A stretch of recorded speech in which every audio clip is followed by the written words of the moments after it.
Welcome to the Jaron Jarvis channel. I am Jaron Jarvis. Today, I would like to introduce to you, I thought I'd never see my missing daughter again, but recently she saved my life. An older version of myself would never be writing this, he'd be lost, in some unfathomable tangle. I'm here to tell you how I broke free from that tangle, and became the person I am today. I heard the sound of the weight around me shifting, a heavy jostling noise that droned away, filling the interior of the transport locomotive. I listened carefully, its whispers obscuring some secret I was sure not to miss. But the sound of my life never enlightened me. My work was everything. Sleep evaded me, and the extra hours gave me less time to think. Just listen to the shifting wheels of time turning and propelling me forward unto nothing. I'd felt this way since I lost my daughter to a sunset. A field in summer, covered in wildflowers, was the stage upon which the worst experience of my life took place. I heard her laughter long and sweet like a stream of honey, then it stopped abruptly, and she went quiet. I remembered looking around, confused, and finding nothing. No sweetness, no laughter. The flowers lost their beauty, the sun's rays became burdensome as they obscured my view, the sky seemed so large stretching out without bounds. The sound of my calling voice filled the air. She was gone with the breeze it seemed, and I wondered if she was just an illusion all those years.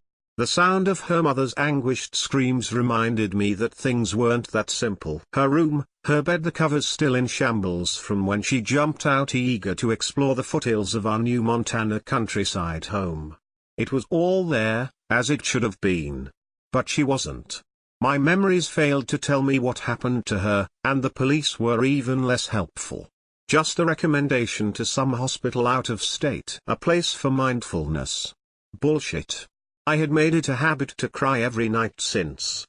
Even before the divorce. Eventually I ran out of sadness, long after I ran out of tears, even longer after I ran out of hope. Then there was just the droning buzz of the train, and the passage of time along the tracks leading to nowhere. That was everything. Until she appeared. I thought I saw her a few times that chilly month in November. Small indications peeking into the revealing glow of my headlights, then disappearing again into darkness. A skipping pair of feet on the periphery of where yellow light turned to opaque blackness. A piece of cloth indicating a dress.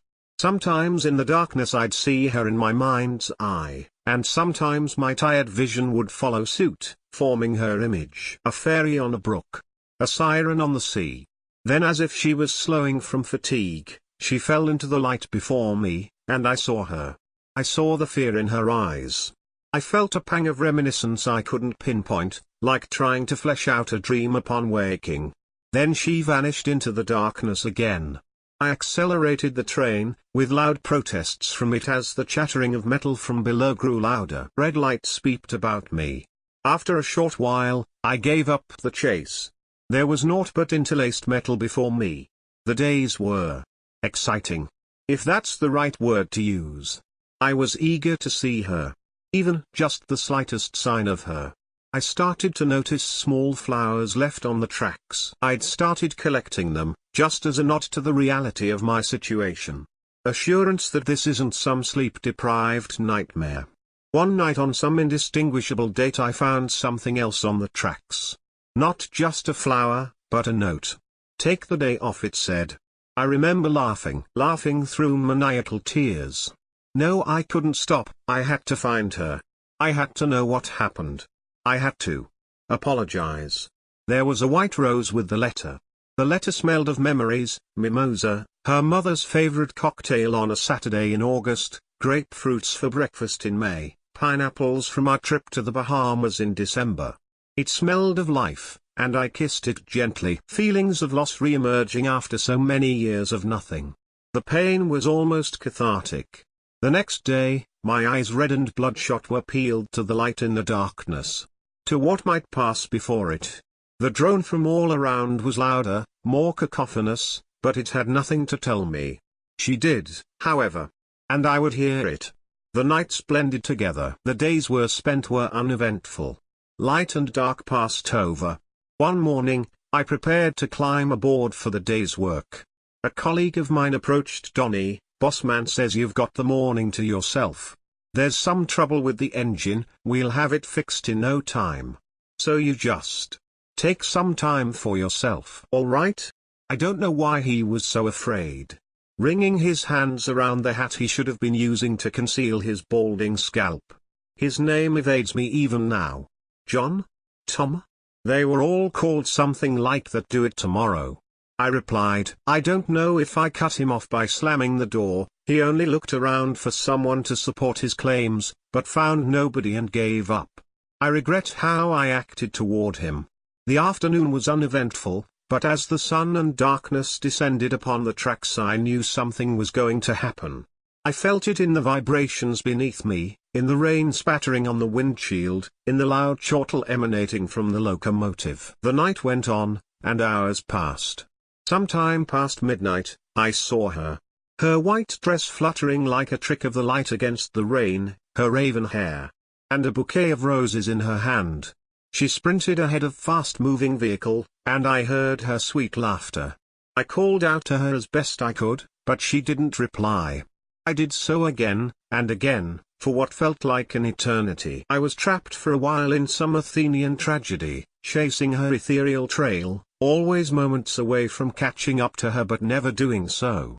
But then she stopped suddenly, as if she was fed up with running, bored with tormenting me. She turned. I pushed the brakes, my teeth chattered as the train complained and spewed loud mechanical obscenities. I kicked the door open and slid down, rushing forward toward her form. "Bethany, please, come here, come to Pa. I've missed you," I said through fatigued sobs, lumbering forward. I rubbed my red eyes.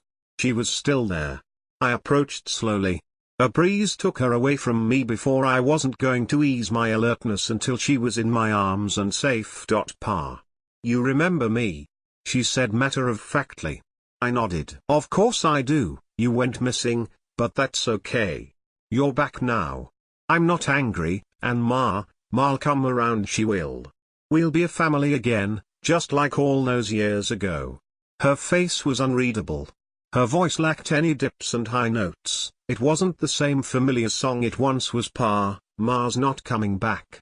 Neither am I," she said. Her face seemed more pitying than anything, but her voice was ever emotionless, if a bit tired. I instinctively wanted to tuck her in, to rest her head on a pillow, to get her out of the cold, to stroke her hair and await the morn so I could make her breakfast. I frowned, furrowing my brow in confusion and frustration.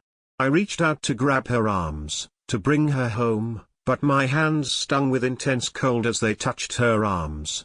I flinched, buckling over in pain. I looked at my hands, gazing up.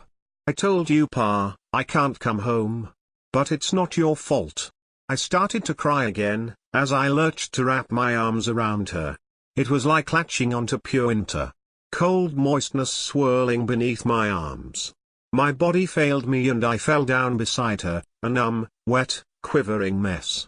"None of it was your fault. Ma only blames you because you were the only one there. But she doesn't know anything, just like you." I remember though. I felt something warm, comforting, against my cold shivering body. A hand. I looked up at her as the chill left me. She smiled now, and blended in with the beam of the headlights. As pure warmth, pure love, thawed me from the grips of death. I knew in that moment what had to happen before you go. "What happened, Beth? Where'd you go?" She only smiled wider. Like a floating flame, her being dissipated into the horizon, toward a tall steep hill flanking the tracks. Up and into the starry horizon, becoming one with the glistening void. There was a moment of silence. "Who the fuck are you? Who are you talking to?" "Who's Beth?" Another voice sounded off, splitting the calm air and jolting me back to reality. I was kneeling now, and so was she, a stranger. A girl, late teens and red-haired. She was crying, sat hugging her knees in the middle of the track. She was hurt. "Why are you just sitting there?" she squeaked fearfully, sniffling. Her voice adjusted me to proper awareness and care. My immediate memories were shifted to one side as pensiveness and depersonalization were replaced with analysis of the situation at hand. I stood, immediately reaching down to offer her help. "I'm not going to hurt you. I'm not, I'd never hurt you." My thoughts back in order, I knew she had to get home. I looked her up and down. A damaged leg, blood, a small piece of bone sticking out. I fell. She lifted her hand, pointing at the hill. I gazed at it, long and hard. Then lifted her carefully, wincing with reminiscent anguish at her moans of pain. I turned to face the locomotive. With 3 steps a loud bang erupted, covering our surroundings with noise and light. My senses were stripped from me in that moment. I fell back, her with me. There was nothing but buzzing silence. The bright orange light obscuring my view became a sun setting on the horizon, and I saw her again, the same trailing white dress, the same roses. I heard her laughter, and saw her running toward the sun. I ran after her this time, as her laughter did not go silent, but was replaced by a scream that shot fear and anguish into my heart. The dreamlike world became lucid, and everything was in focus now. Nothing had felt this real in years. I rushed ahead, stopping myself before a massive rocky drop. But she didn't stop. I heard the sound of her breaths forced out of her lungs as she collided with hard rocks and dirt on her way down. The heaves grew quieter and quieter as she descended alongside tumbling rocks she displaced with her weight. I screamed, covering my face with my fingers to no avail. My eyes were wide, attached to her. I saw her crawling with her hands. Her whining cries echoed up the quarry. "Papa." Then other memories flashed before me, her mother's wails from the bathroom I was locked out of after she condemned me for Bethany's death, the police investigation, the morgue, my family abandoning me at my wife's behest. Then the guilt, and afterwards the delusions. The memories of that day, growing more vague, until she simply seemed to vanish into the sunset. I blinked, and saw the flames burning high and bright. I heard cries again, and snapped my head to attention. I saw the girl, helpless and afraid, dragging herself away from the oppressive orange heat by her arms.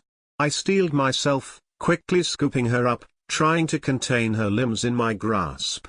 It was a long way to find help. I moved down the tracks with her in my arms. Walking with Lizzie proved cathartic. I told her everything about me, about Beth. The first time I'd told anyone since it all happened. I told her. Simply because she asked. She was a lot like Bethany. She had a strong distaste for laziness, and was always eager to be about the place. Always doing something. It proved to have ice in this case. She was out looking for wildflowers to bring her mother, who was sick, some horrid tumor. I hoped in that moment she would return to good health from the bottom of my heart. The first notions of humility I'd felt in some time. Other emotions I thought buried beneath the oppressive routine of my existence came to the forefront. Laughter, such was its surprising sound, staggered me when I heard it from my own throat. I felt gratitude toward Bethany for stopping the train from hitting Lizzie and for saving me from a life heading nowhere. We found a maintenance stop, and the crew assisted us in calling an ambulance. She gave me her phone number written on a piece of paper she stripped from her pocket diary, and said if I ever felt alone, she would be there for me. I thanked her, and then a new emotion drifted by and possessed me hope. Soon the ambulance arrived to move her. I waved goodbye as we parted. In the quiet afterward, I contemplated with a greater grasp on time how much these past few years had been wasted, but closure had afforded me a great deal of motivation. I had no time for regret. I turned on my heels. Behind me I saw but an orange burning dot on the distant horizon. Smoke rising ever higher from it like a bonfire. Ahead of me was the pale blue dawn, the sun peeking over the horizon. I walked on, holding the piece of paper in my two hands firmly. A breeze would not take this from me, that was for sure. My only thought in that moment. I think I shall buy a phone.